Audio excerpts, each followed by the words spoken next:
सम्मानित साथियों, नमो बुद्धाय, जय भीम। आज के अम्बेडकर संदेश में आपका हार्दिक स्वागत है। आज के अम्बेडकर संदेश में हम बात करेंगे तथागत बुद्ध और कार्ल मार्क्स की अंतरराष्ट्रीय विषय।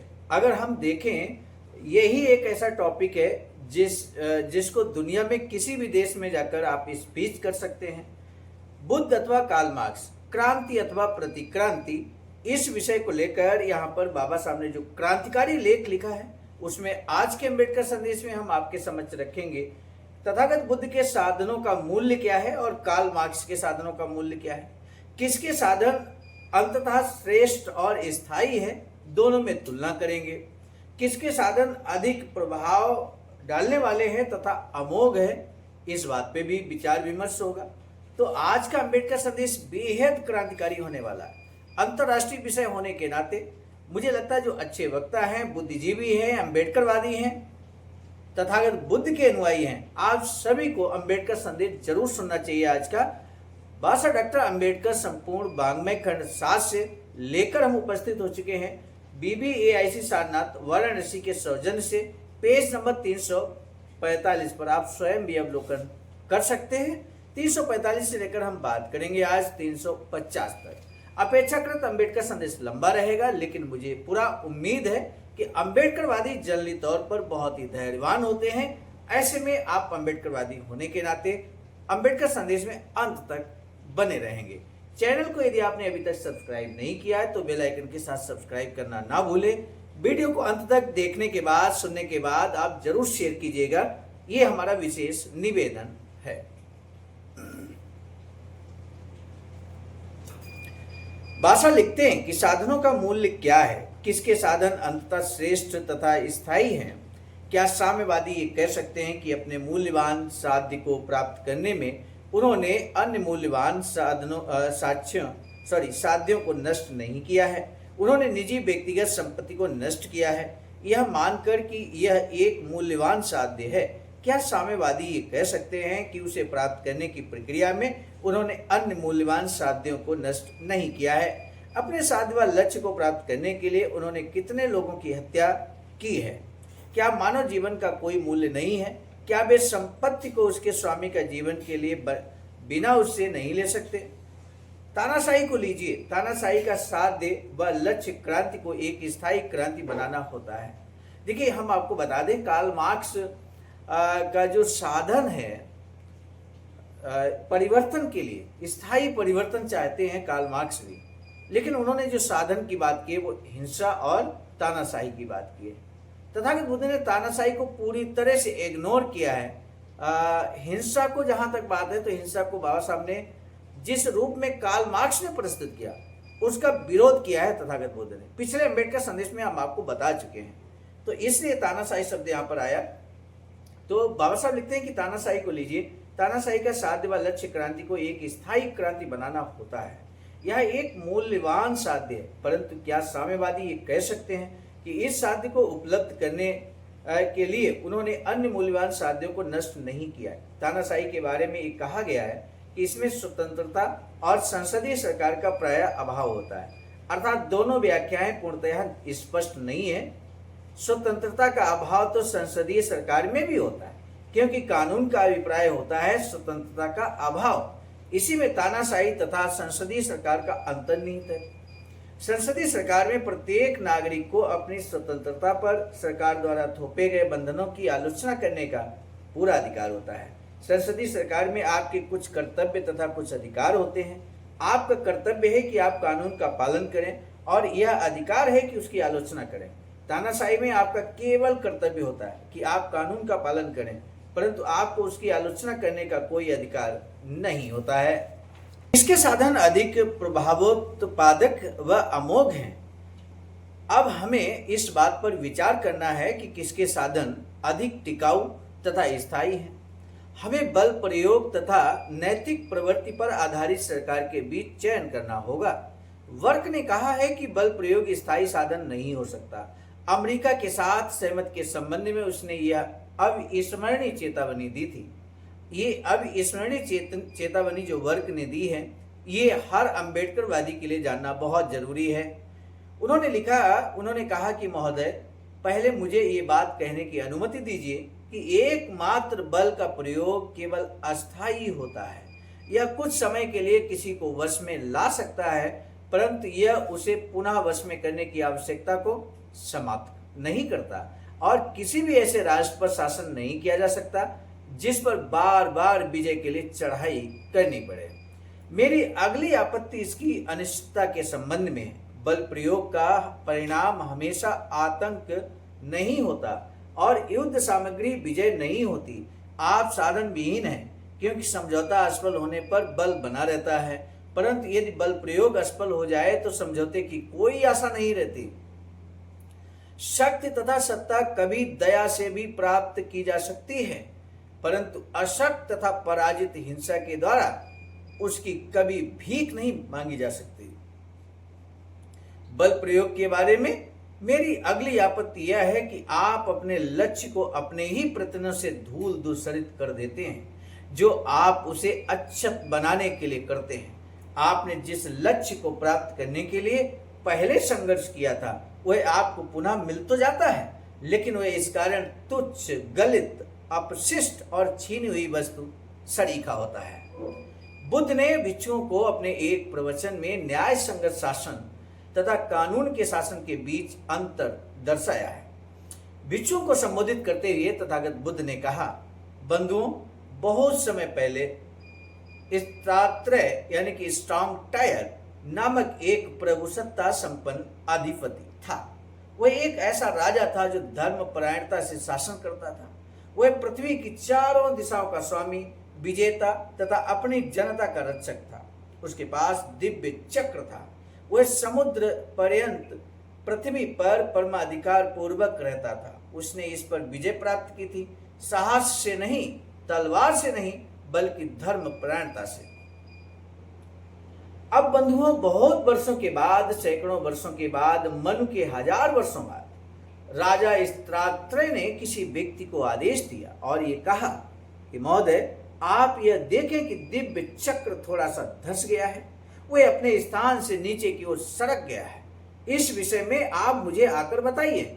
बड़ी दिलचस्प कहानी यहाँ पर तथागत बुद्ध ने भिक्षुओं को सुनाई। मेरे साथियों, ये दिलचस्प कहानी हर बुद्धवादी को जरूर सुनना चाहिए।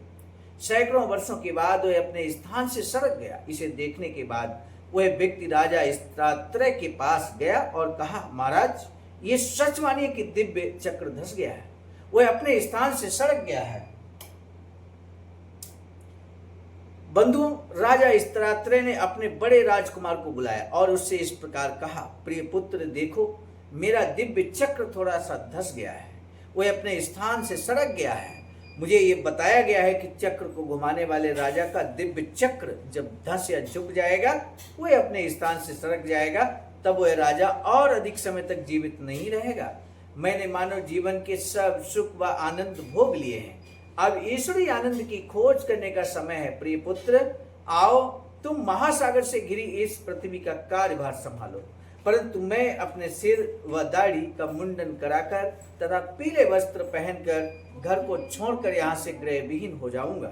इस प्रकार बंधुओं, राजा स्त्रात्रय ने उपयुक्त ढंग से अपने बड़े पुत्र को सिंहासन पर बिठा दिया, अपने सिर तथा दाढ़ी का मुंडन कराया, पीले वस्त्र पहने और वह उसी समय गृह विहीन हो गया। जब वह राजा सन्यासी होकर चला गया, तब उसके साथ में दिव्य चक्र भी लुप्त हो गया। तब कोई व्यक्ति नए राजा के पास गया और उसे बताया, महाराज, आप ये सच मानिए, दिव्य चक्र वास्तव में लुप्त हो गया है। इसके बाद बंधुओं, वह राजा इस बात को सुनकर शोक संतप्त, दुखी एवं विक्षुब्ध हो गया। वह सन्यासी राजा के पास गया और उसको ये बताया, महाराज, ये सही जानिए कि दिव्य चक्र लुप्त हो गया है।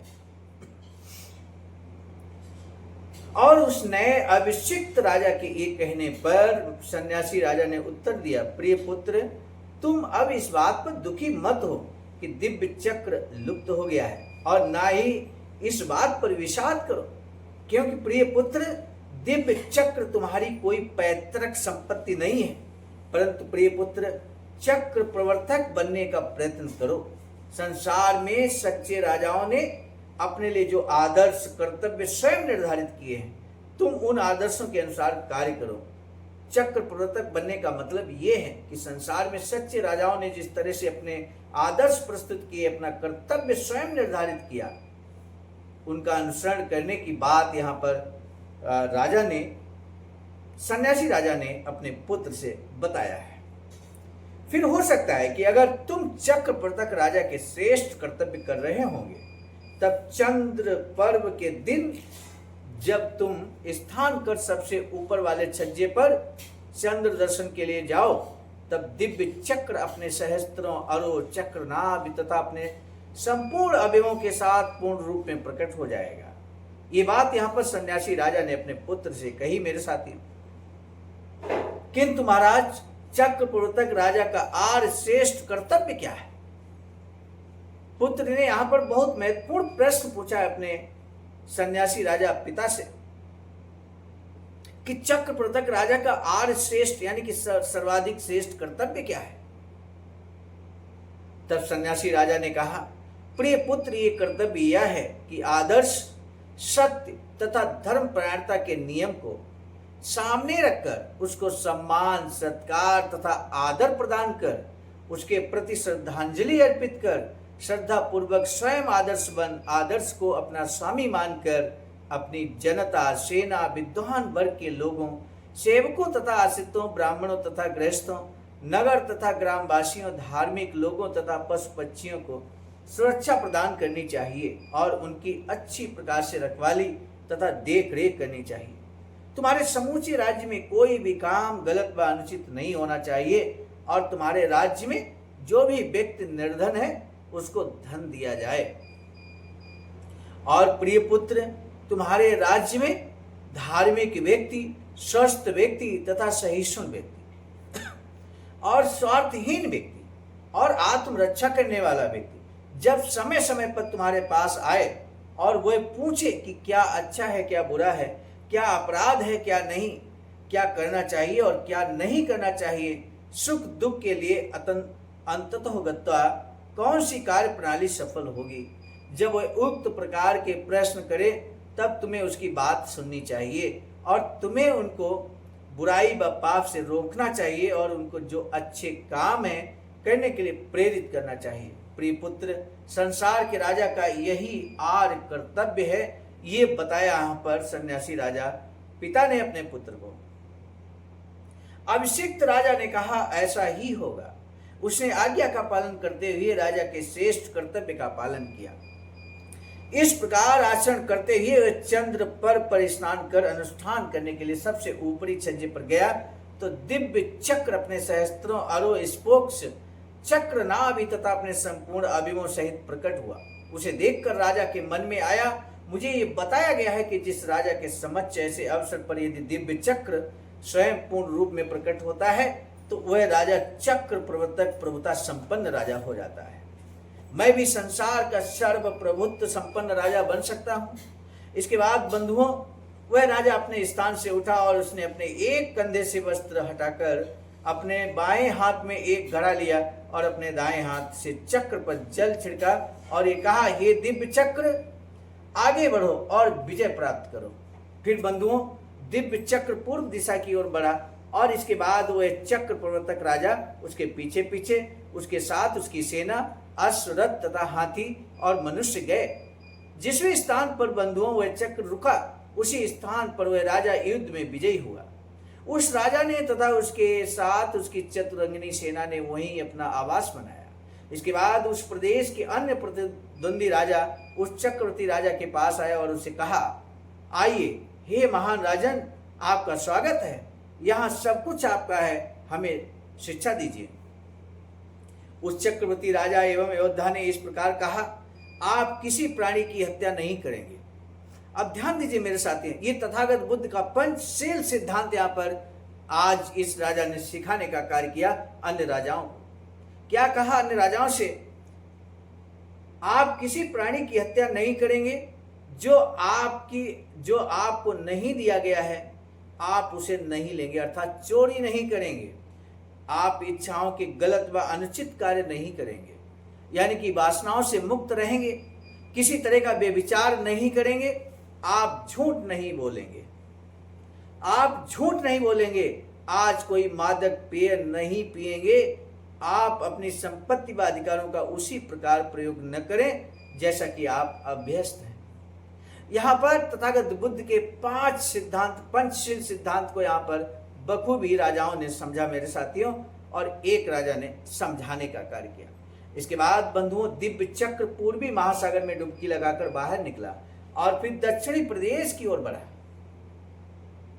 और यहाँ सब कुछ उसी प्रकार हुआ, वैसा ही हुआ जैसा पूर्व प्रदेश में हुआ। उसी भांति दक्षिणी महासागर में डुबकी लगाकर दिव्य चक्र पुनः बाहर निकला और पश्चिम प्रदेश की ओर आगे बढ़ा, और फिर उत्तरी प्रदेश की ओर बढ़ा, और वहां भी वही सब बातें हुई जो दक्षिणी तथा पश्चिमी प्रदेश में हुई थी। इसके बाद जब दिव्य चक्र संपूर्ण पृथ्वी पर महासागर की सीमा तक विजय पताका फहराता हुआ घूम चुका, तो वह राजसी नगर में वापस आया और रुक गया, ताकि उसे चक्र प्रवर्तक राजा के आंतरिक कमरों में प्रवेश द्वार पर न्याय कक्ष के सामने स्थित करने के संबंध में विचार किया जा सके। इससे वह विश्व के अधिपति प्रभुसत्ता संपन्न राजा के आंतरिक कमरों के सामने अपने गौरव के साथ चमकता रहे। और बंधुओं, एक दूसरा राजा भी चक्र प्रवर्तक हुआ, और तीसरा और चौथा राजा और पांचवा तथा छठा और सातवां राजा एक विजेता योद्धा बहुत सालों बाद, कई सौ सालों के बाद, हजारों सालों के बाद किसी व्यक्ति को यह कहकर आदेश देता है कि यदि आपको यह दिखाई पड़े कि दिव्य चक्र नीचे धंस गया है, अपने स्थान से खिसक गया, तो मुझे आकर बताओ। बहुत अच्छा महाराज, उस मनुष्य ने उत्तर दिया। इस प्रकार बहुत सालों के बाद, कई सौ सालों के बाद, हजारों सालों के बाद एक व्यक्ति ने देखा कि दिव्य चक्र धंस गया है। दिव्य चक्र धंस गया है, वो अपने स्थान से खिसक गया। ऐसा देखकर वह वीर राजा के पास गया और उसको बताया। फिर उस राजा ने वैसा ही किया जैसा कि स्त्रात्रय ने किया था, और राजा के सन्यासी हो जाने के 7वें दिन दिव्य चक्र लुप्त हो गया। यानी कि ये कहानी जैसे पूर्व में राजा के साथ हुआ, उसी तरह से एक बार पुनः ये घटना होती है मेरे साथियों। आगे क्या कुछ होता है, अभी कहानी अधूरी है। कहानी में अभी काफी कुछ बाकी है। यहाँ पर अगर बिंदुओं की बात करें तो 20 बिंदुओं में ये कहानी है, जबकि आज तक अभी हमने मात्र 8 बिंदुओं को आपके समझ रखा है। और चूंकि लंबा हो चला था ये अम्बेडकर संदेश, इस वजह से हमने यहाँ पर रोकना उचित समझा है। लेकिन अम्बेडकर संदेश का जो महत्वपूर्ण प्रश्न है, ये प्रश्न का जवाब देने की कोशिश जरूर कीजिएगा। चक्र प्रवर्तक राजा का आर्य श्रेष्ठ कर्तव्य क्या है, ये कर्तव्य क्या है उसका, एक चक्र प्रवर्तक राजा का, धम्म चक्र प्रवर्तक राजा कह सकते हैं, दिव्य चक्र कह सकते हैं, एक और अच्छा नाम हम दे सकते हैं। लेकिन आपको उस राजा के, चक्र प्रवर्तक राजा का आर्य श्रेष्ठ कर्तव्य क्या है, ये आप बताने की कोशिश कीजिए। आप 1 या 2 लाइन में भी आंसर कर सकते हैं। महत्वपूर्ण जो कर्तव्य है उसका एक अंश आप बता देंगे तो उतने से ही निश्चित तौर पर यहाँ पर हम समझ जाएंगे कि आपने अम्बेडकर संदेश को अंत तक सुना है। आज का अम्बेडकर संदेश अगर आपको ऐतिहासिक लगा है तो हर किसी को ऐतिहासिक लगेगा, हर किसी को प्रेरणादायक लगेगा। क्या आप स्वयं इस बात पर विचार कीजिए, बुद्ध अथवा कार्ल मार्क्स, दोनों के बीच यहाँ पर कंपेयर किया जा रहा। बुद्ध के जो साधन है समाज में स्थायित्व लाने के, समाज में परिवर्तन लाने के लिए, कार्ल मार्क्स के जो सिद्धांत हैं, तो इन दोनों में यहाँ पर तुलना की गई। और ये अंतर्राष्ट्रीय विषय, आप पूरे दुनिया में कहीं किसी देश में जाकर बोल सकते हैं। तो ऐसा ये विषय हर बुद्धिजीवी साथी को जानना चाहिए, समझना चाहिए मेरे साथियों। इसलिए इंपॉर्टेंट होने के नाते इस अम्बेडकर संदेश को जरूर शेयर कीजिए। बारंबार आपसे हमारा अनुरोध है, निवेदन है। दीजिए इजाजत, आप सभी को सादर नमो बुद्धाय, जय भीम। सामान्य साथियों, हम एक महत्वपूर्ण बात बताना उचित समझते हैं। बाबा साहब की अधूरी इच्छा के अनुरूप एक वैचारिक सेंटर निर्माणाधीन है सारनाथ वाराणसी में, जहां पर 14,000 स्क्वायर फीट जमीन परचेज कर ली गई है ring road, green city, Faridpur, Sarnath में। वैचारिक सेंटर के प्रशासनिक ब्लॉक का निर्माण कार्य कंप्लीट हो चुका है। शानदार बेहतरीन प्रशासनिक ब्लॉक का निर्माण पूर्ण हो चुका है। आगे अब मुख्य भवन को बनाने की बारी हम सबकी है, और इस हेतु आप दिए गए अकाउंट नंबर पर अपना अमूल्य योगदान कर सकते हैं। आज का अम्बेडकर संदेश हम लेकर उपस्थित हुए थे मिशन नायक बुद्ध मित्र मुसाफिर सर, राष्ट्रीय अध्यक्ष आवाज का, नई दिल्ली की प्रेरणा में, और प्रस्तुतकर्ता के रूप में मैं स्वयं सर्वजित आर्य, राष्ट्रीय मीडिया प्रभारी, IIT सेल आवाज का, नई दिल्ली। मिलेंगे नए डॉक्टर अम्बेडकर संदेश में, तब तक दीजिए इजाजत। आप सभी को सादर नमो बुद्धाय, जय।